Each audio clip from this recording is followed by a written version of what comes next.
grave atentado, gente, tá? De uma autoridade política após esse grave atentado, porque foram vários tiros, por isso que eu disse para vocês que é cruel e covarde. A forma com que tudo aconteceu é muito perversa e cruel.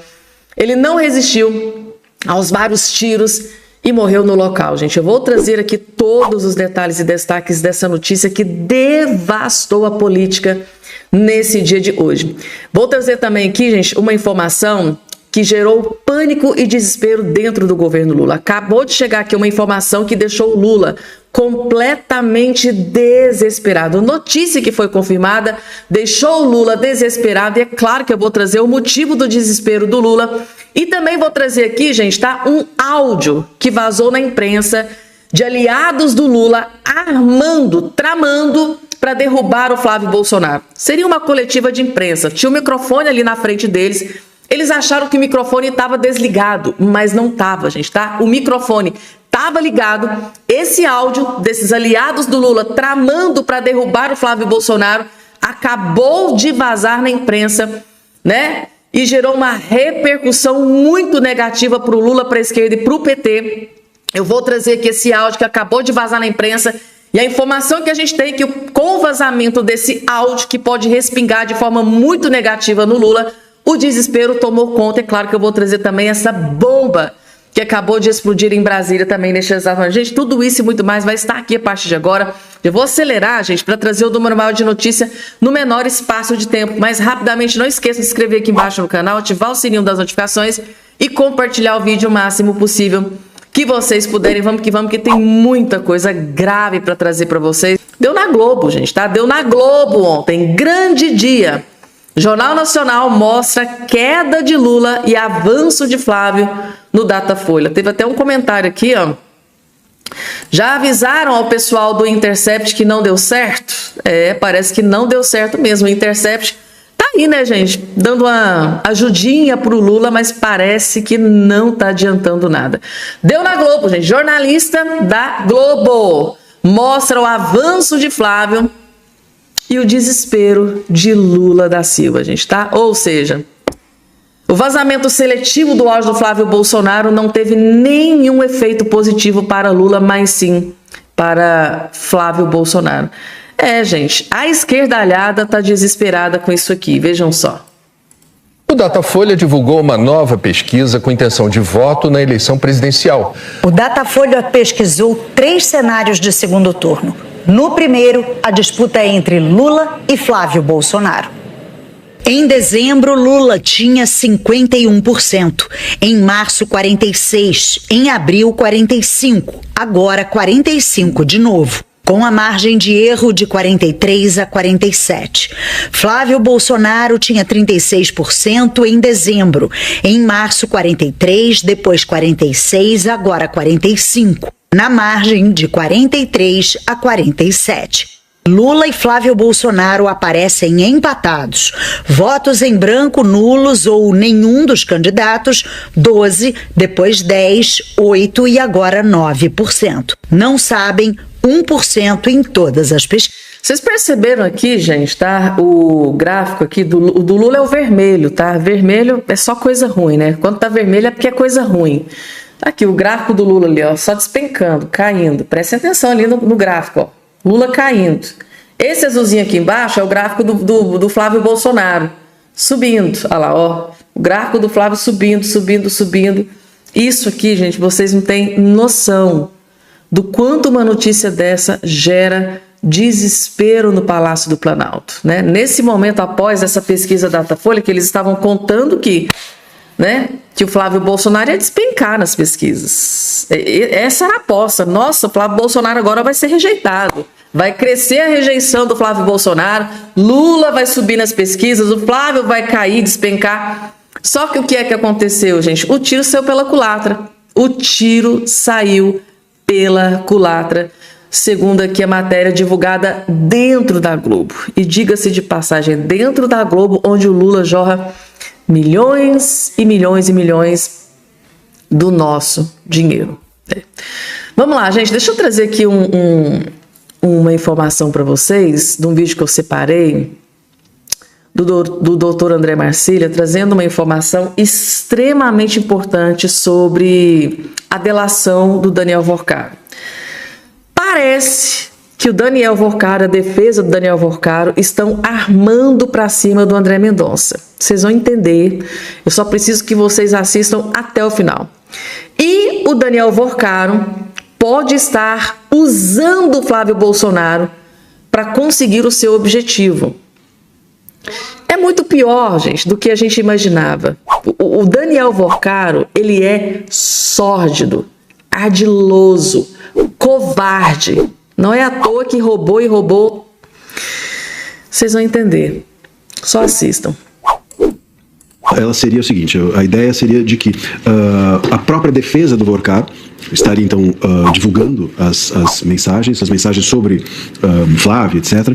Por quê? Porque isso pressionaria o Mendonça a encampar uma delação maurocidiana, vamos dizer assim, uma delação ruim, uma delação incompleta, uma delação sem os ministros do STF, como até agora aconteceu. O Vorcaro não entregou os ministros do STF até agora, e isso tem, aliás, na delação que ele tentou fazer, ele não entregava nem o Ciro Nogueira. Foi, aliás, esse o momento em que o Mendonça ficou mais irritado, e os investigadores também, com o Vorcaro, porque eles já sabiam da tal mesada que o Ciro Nogueira receberia para fazer uma PEC em favor do Master, perguntaram para o Vorcaro sobre o Ciro Nogueira, e o Vorcaro falou, não, o Ciro Nogueira é uma maravilha, é um impoluto, e etc. Falou muito bem do Ciro Nogueira, e eles falaram, esse cara tá mentindo. Então, aí foram para cima do Vorcaro, falou, você precisa entregar tudo e todos. E esse é o ponto, se nós, nesse momento, sem que o Vorcaro entregue tudo e todos, aceitarmos uma delação dele, essa delação dele for nesse momento homologada, vai ser uma delação sem tudo e sem todos, sem os ministros do STF sobretudo. Por isso que a defesa está desejando que haja uma pressão para que vá adiante a delação dele. Porque a defesa quer uma delação sem os ministros. O Vorcaro quer uma delação sem os ministros. Todos estão querendo que a delação vá de uma forma morna, uma delação meia bomba, vamos dizer assim. E nesse contexto é que eu não vejo muito sentido disso ocorrer, por parte dessa pressão fazer sentido, porque pra gente entender que o Mendonça toparia isso, a gente precisa entender o seguinte, então eles estão divulgando vídeos ou áudios do Flávio, porque o Mendonça, ele foi indicado pelo Jair Bolsonaro, então ele teria uma relação com os Bolsonaro, e por conta dessa relação com os Bolsonaro, ele aceitaria essa pressão para que não divulguem mais vídeos ou áudios do Flávio. Eu acho um pouco fantasiosa essa ideia. Eu acredito que o que aconteceu, por isso que a minha linha vai da PGR, que quem vazou isso foi a PGR, porque as investigações hoje, a negociação da delação é Polícia Federal e PGR. Ali é uma turma só. Polícia Federal e PGR do Gonê. Então, na minha leitura, o que está havendo é um vazamento por parte da turma do Gonê, ou de uma parte, como o Alexandre falou, uma parte da Polícia Federal, que seja mais ligada aos ministros ou qualquer coisa do gênero. A gente tem dentro da Polícia Federal, sobretudo na cúpula, uma linha, uma ala ligada ao governo e ao STF por consequência, que essa banda da PGR ou da Polícia Federal estaria divulgando esses áudios do Flávio para criar desviar, digamos assim, o holofote de lugar. O holofote que estava até ontem nos ministros do STF agora passa a ficar com o Flávio e com o Eduardo. Então seria jogar para o holofote para os Bolsonaro, para que o holofote saísse dos ministros do STF, que aí sim é um interesse muito grande do Gonê nisso. Tanto é verdade que os ministros, houve um bastidor de que os ministros estariam eufóricos no dia seguinte do áudio do Flávio, porque eles saíram da berlinda, eles saíram do fio da navalha. E até a gente teve agora, na quarta-feira, o próprio Toffoli anulando mais uma das fases da Lava Jato, que envolvia, uma fase internacional, que envolvia uma pessoa ligada à Petrobras, agora o ex-gerente Musa, né? E ele anulou tudo. Quer dizer, então o STF está se sentindo agora confortável para no escuro passar a boiada. Então por isso que eu creio que veio da PGR, que é do Gonê ligado aos ministros. E aí a gente tem, talvez, uma cortina de fumaça aqui nessa divulgação de áudios. E por isso que é importante, claro, que a gente se dedique aos áudios que estão saindo, de Flávio, etc., e toda essa história. É importante isso ser visto, mas é importante ser visto tudo. Não dá pra gente olhar para Flávio e Eduardo e esquecer de tudo que houve até agora relativamente aos ministros, relativamente aos escândalos do Master, relativamente ao Toffoli, Moraes, etc. E aí, gente, o que vocês acharam dessa análise? Existe, né, algumas opiniões dizendo, olha, isso aqui pode ser o Daniel Vorcaro, né, e a defesa do Daniel Vorcaro tentando pressionar o André Mendonça a aceitar aquela delação que ele entregou, né, para a Polícia Federal e para o Mendonça, aquela delação mequetrefe, fajuta, aquela patifaria que eles entregam. Na verdade, ali ele não entregou ninguém, né? Entregou, sim, de forma seletiva, mas os tubarões mesmo ficaram de fora da delação do Daniel Vorcaro. Então, será que seria uma pressão? Vamos vazar o áudio do Flávio Bolsonaro para mandar um recado para o André Mendonça de que é para ele aceitar essa delação fajuta, ou vai vir coisa muito pior aí contra os Bolsonaro em seguida? Ou não, ou a análise, né, na opinião do doutor André Marcília, ele vai nessa linha de pensamento de que tudo isso, esse vazamento seletivo por uma ala da Polícia Federal, possivelmente até da PGR, seria o quê? Para criar uma cortina de fumaça, porque, gente, o que dava na imprensa era só ministros da Suprema Corte envolvidos em escândalo do caso Master. Era Alexandre de Moraes, era Dias Toffoli, né? Aí, de repente, só se fala em Flávio Bolsonaro, áudio do Flávio Bolsonaro, filme do Bolsonaro, Eduardo Bolsonaro. Gente, do nada, a imprensa esqueceu os ministros da Suprema Corte e o escândalo do caso Master. E aí, inclusive até o próprio Dias Toffoli, no meio desse furacão dos áudios do Flávio Bolsonaro, foi lá, deu uma decisão perdoando, né, gente, tá? Lá da Lava Jato, né, gente, tá? O que aconteceu várias e várias. Não é a primeira vez que o Dias Toffoli fez isso e eu acho que também não vai ser a última vez. Então, no escurinho, ali enquanto todo mundo estava olhando só para o áudio do Flávio Bolsonaro, só se falava em áudio, o Dias Toffoli foi lá e anulou mais uma vez ali algumas falcatruas, né, de autoridades, de figurões poderosos lá envolvidos no escândalo da Lava Jato. E aí, gente, o que é que vocês acharam aqui das análises do doutor André Marcília? Coloca aqui embaixo a opinião de vocês. E agora, gente, uma notícia explosiva foi revelada e a gente tem informação de bastidores que aliados do Lula estão preocupados que isso aqui respingue nele. Agora, né, o Lula só pensa em poder, só pensa em eleição, só política. E o Lula parece que está preocupado que isso aqui respingue nele. Tá aqui, gente, tá? Grande aliado histórico do Lula, Nicolás Maduro, matou 10 mil pessoas na Venezuela, diz ONG, gente, tá? Aliado histórico do Lula, e o Lula já cedeu até tapete vermelho para receber ele aqui no Brasil. Tá aqui, gente, tá? Isso aqui, será que pode respingar no governo Lula, aqui na campanha do Lula? Tá aqui, gente, tá? O regime de Nicolás Maduro assassinou mais de 10 mil pessoas na Venezuela. O Estado cometeu os crimes de forma sistemática desde o ano de 2013. A informação foi divulgada pelo Programa Venezuelano de Educação, Ação e Direitos Humanos, o Provea. Gente, ONG Provea acaba de fazer uma acusação gravíssima contra o ditador Nicolás Maduro, grande aliado histórico aí de Lula da Silva. Na última quinta-feira, 14, a organização não governamental, a ONG, atua na defesa dos direitos humanos no país vizinho. A divulgação do relatório ocorre 4 meses depois da queda do ditador. As forças especiais dos Estados Unidos prenderam Nicolás Maduro no dia 3 de janeiro.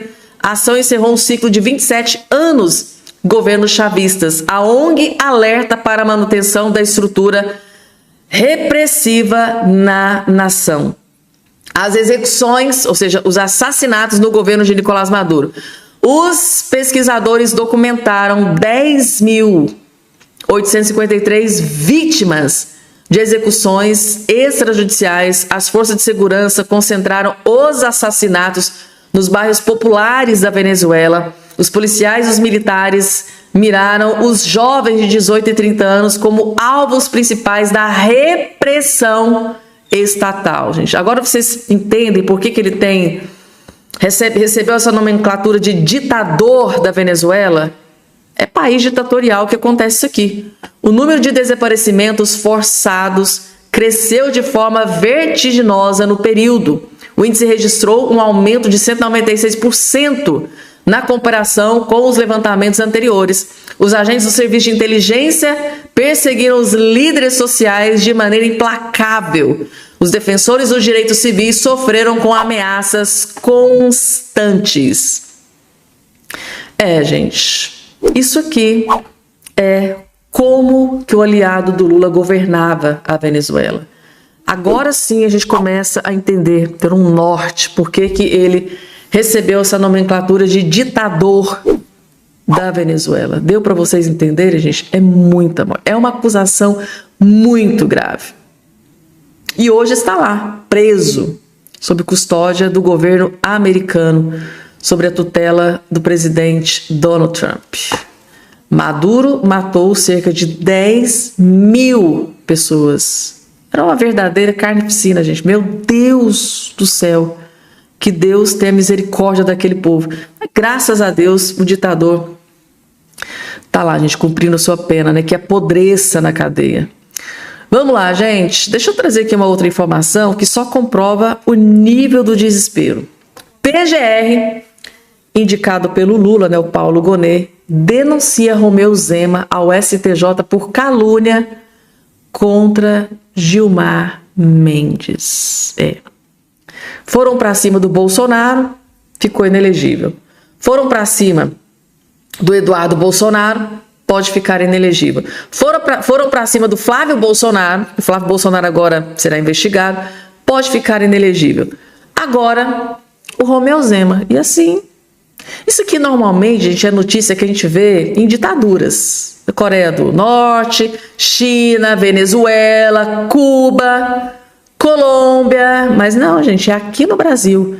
A impressão que eu tenho é que eles vão tentar derrubar um por um, para que o Lula nem tenha concorrência. Mais simples assim, né? É essa a impressão que dá. Gente, tá aqui, ó. O Procurador-Geral da República, Paulo Gonet, indicado pelo Lula, denunciou nesta última sexta-feira o ex-governador de Minas Gerais e pré-candidato à presidência, Romeu Zema, por calúnia contra o ministro Gilmar Mendes. Ou seja, uma crítica agora virou calúnia. Pelo menos a gente que está de fora eu enxerguei como crítica, né? A denúncia foi apresentada ao STJ, segundo a PGR. O caso deve tramitar na corte, porque os fatos teriam relação com o exercício do cargo de governador. Meu Deus, mas hoje ele é governador? Não. Se ele não é governador, então não tem que estar na Suprema Corte. Mas aqui é Brasil, né, gente? Oh, meu Deus, a coisa muda. Aqui é Brasólia. Vai ser julgado na Suprema Corte, mesmo sem exercer agora nenhum cargo político, porque agora ele não tem cargo político nenhum. Ele renunciou ao cargo de governador, ele não tem cargo político. Ele não é político, mas vai estar sendo julgado na Suprema Corte. É o ó do Borogodó, gente, é para acabar com o piqui do Goiás, né?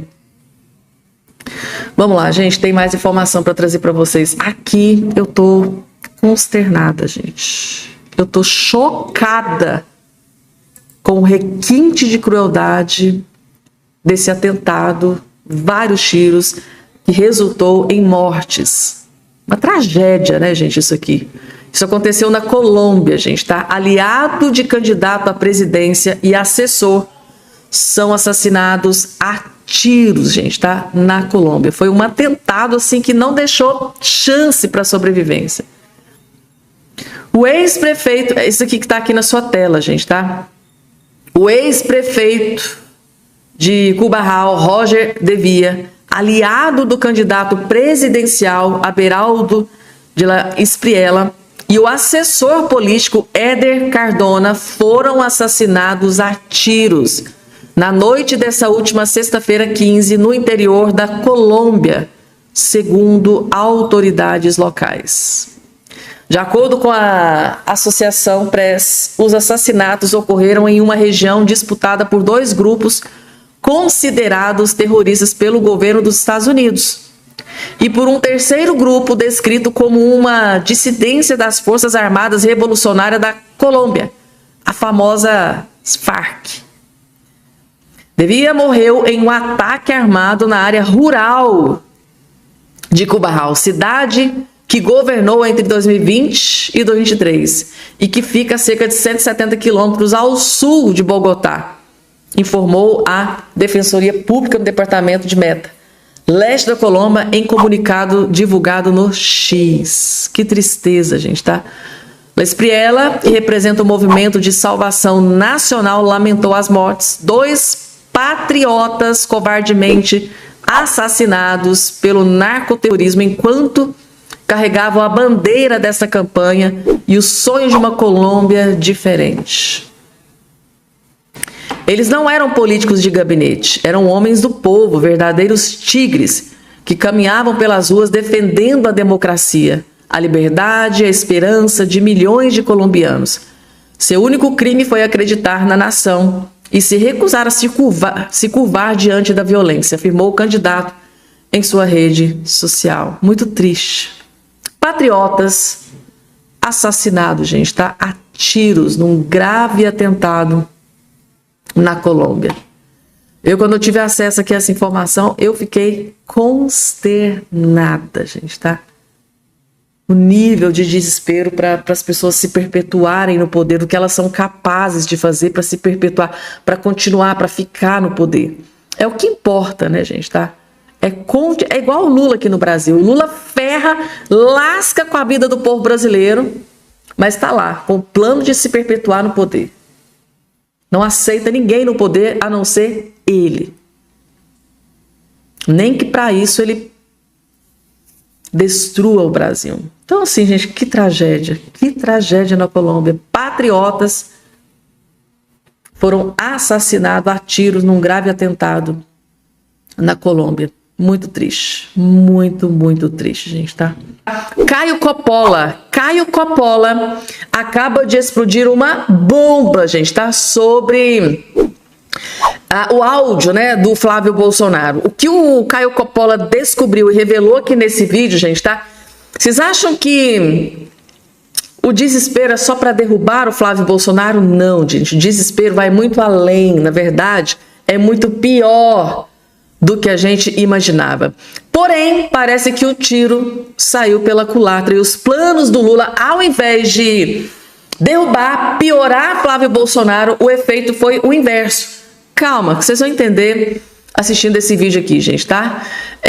Lula da Silva, se assistir esse vídeo aqui, vai ter um infarto fulminante.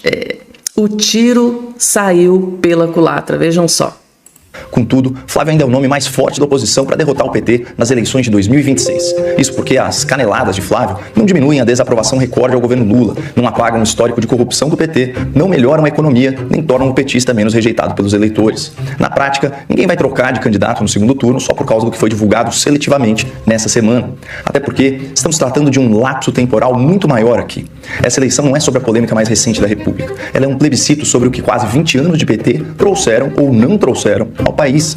E nesse contexto, a polarização do eleitorado já está calcificada. As maiores forças em disputa são, de um lado, o lulopetismo e, de outro, o antipetismo.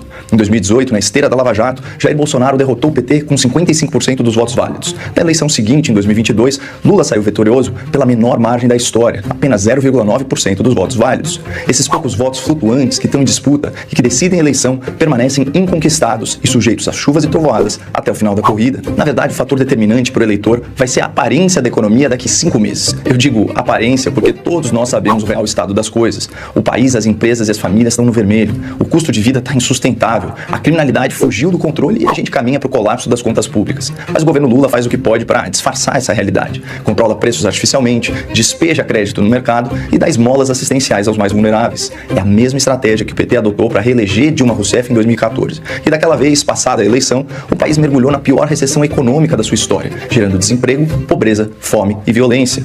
Mas o Brasil de 2026 é um pouco diferente. Estamos mais politizados, temos acesso a mais fontes de informação e podemos comparar melhor gestões de direita e de esquerda, tanto no âmbito federal como nos estados. A conclusão é simples. O que veio à tona nessa semana é essencialmente espuma e ruído no panorama geral de 2026, porque a relação entre o filme de Bolsonaro e os patrocínios do Banco Master não tornam Lula um candidato melhor. E essa eleição é, antes de tudo, sobre ele. Gente, tá aí, né? Segundo Caio Coppola, tudo que aconteceu com Flávio Bolsonaro não muda em nada. A tragédia que o Lula é para o Brasil. Vocês concordam com Caio Coppola, gente, tá? Coloca aqui embaixo a opinião de todos vocês. O Lula vai continuar caindo igual uma jaca podre nas pesquisas. E falando em áudio vazado, gente, tá? Acabou de vazar aqui uma conversa na imprensa de aliados do Lula. Esses parlamentares que estão aqui, a Jandir e esse outro, são aliados do Lula. Pois bem, gente, eles foram conceder uma coletiva de imprensa, né, dizendo que, olha, A partir de agora a gente quer CPMI do Banco Master, agora a gente quer, porque a gente vai lutar para que aconteça. Olha aquela balela, né? Porque se falar, qualquer papagaio fala, mas até hoje nenhum deles assinaram o CPMI do Banco Master. Pois bem, gente, tá? Falando em vazamento, vocês acreditam que eles acharam que o microfone, aquele microfone ali que estava, aqueles microfones que estavam ali na frente, eles acharam que o microfone estava desligado, mas não estava. E esse microfone estavam ligados e pegou no flagra, eles armando para derrubar o Flávio Bolsonaro. Isso aqui, gente, aconteceu, se eu não me engano, no dia seguinte que vazou o áudio do Flávio Bolsonaro na imprensa. Aí eles convocaram lá, né, a imprensa, disseram que ia dizer algo estarrecedor, chegaram lá e disseram, olha, a gente é a favor da CPMI, agora a gente quer CPMI do Banco Master para investigar o Flávio Bolsonaro, o filme do Bolsonaro. Só que, momentos antes de começar a coletiva, eles ficaram tramando aqui, gente, tá, contra o Flávio Bolsonaro, para derrubar o Flávio Bolsonaro. Só que o que eles não contavam era que o microfone ali estava ligado. Isso vazou agora na imprensa. Assistam, gente, tá? O plano dos aliados do Lula para derrubar o Flávio Bolsonaro. Vejam só. A CPI do BRB, e o que mais está inclusive, do Banco Master. Aí, ó. Não sabiam, aí, ó. Não sabia que o microfone estava aberto, olha lá. Olha lá, tramou aí, ó. Ó como é que são, ó. Ó como é que são vagabundos, essa raça do PT, ó. Olha aí. Assiste. Eu vou ler isso aqui também. Ó. Olha a trama deles, ó. A criatividade. Ó, dá uma olhadinha, ó. Ó. Mostrar essa parte. Ó. Olha aí. Tramando, ó. Ó. Ó. Olha lá, eles não sabiam que o áudio do microfone estava aberto, ó. Estava ligado. Isso é um lixo. Você acabou de falar. Se não acabou, tá acabando. Não. Ontem.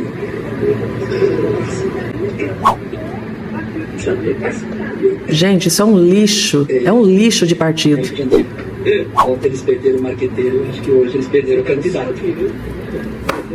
Vocês viram o que eles disseram ali no final? Acho que agora, além de perder o marqueteiro, agora perderam o candidato também. Isso aqui aconteceu, gente, tá? Foi a véspera do áudio que foi vazado do Flávio Bolsonaro. Vocês viram aqui na parte final que eles disseram, eles perderam o marqueteiro, agora parece que vai perder o candidato também. Ou seja, eles fizeram essa coletiva de imprensa para dizer para a bolha deles, né, que agora a gente quer CPMI do Banco Master. Quer nada, gente. Até hoje, ninguém. Eu acabei de olhar aqui na internet. Nenhum parlamentar de esquerda foi lá e assinou CPMI do Banco Master. Eles não querem que isso seja investigado, porque eles sabem que o Lula, a base do Lula, tem muito mais a perder do que o Flávio Bolsonaro. Flávio Bolsonaro cometeu algum crime? Segundo os maiores juristas do país, inclusive juristas de esquerda, não. Flávio Bolsonaro não cometeu nenhum crime. E tá aqui, gente, tá? Tentaram armar para cima do Flávio Bolsonaro, mas o tiro saiu pela culatra.